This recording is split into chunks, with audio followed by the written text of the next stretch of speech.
28শে ফেব্রুয়ারি 2026 এসআইয়ের যে লিস্ট প্রকাশিত হয়েছে তার একটা কপি এখানে তুলে ধরা হলো।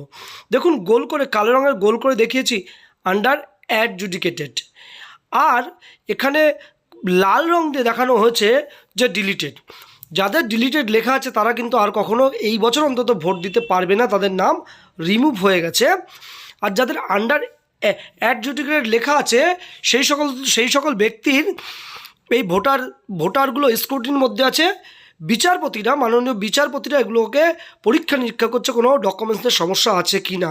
আর যাদের নামের পাশে কিছু নেই, অর্থাৎ আন্ডার অ্যাডজুডিকেটেডও লেখা নেই কিংবা ডিলিটেড লেখা নেই, তারা ফ্রেশ ভোটার, অ্যাপ্রুভ ভোটার, তারা সকলে কিন্তু এবছর ভোট দিতে পারবে। আর যাদের নাম ওঠেনি বা ডিলিটেড বা নট ফাউন্ড আগে সার্চ করে পাওয়া গেছে, তারা কিন্তু অবশ্যই তাদের একমাত্র ভরসা হবে সিটিজেনশিপ অ্যামেন্ডমেন্ট অ্যাক্ট অর্থাৎ সিএএতে অ্যাপ্লাই করে সিটিজেনশিপ সার্টিফিকেট গ্রহণের মাধ্যমে তারা অ্যাপ্লাই করতে পারবে যদি তারা বাংলাদেশি হয়। আর যদি ভারতীয় হয় তার যথেষ্ট প্রমাণ দেখাতে হবে।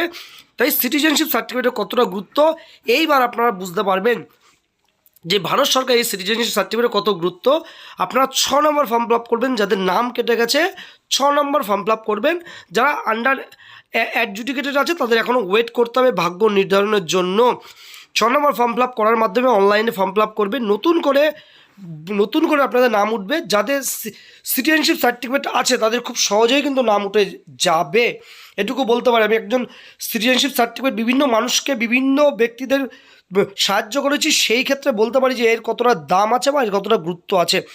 আপনারা যারা এইরকম সমস্যায় পড়েছেন তারা অবশ্যই সিটিজেনশিপ সার্টিফিকেট বা সিএএ এর অ্যাপ্লাই করবেন, তাহলে সমাধান হবে। এটুকু বলে সকলকে প্রণাম জানিয়ে ভিডিও শেষ করলাম। প্রত্যেকে ভালো থাকবেন।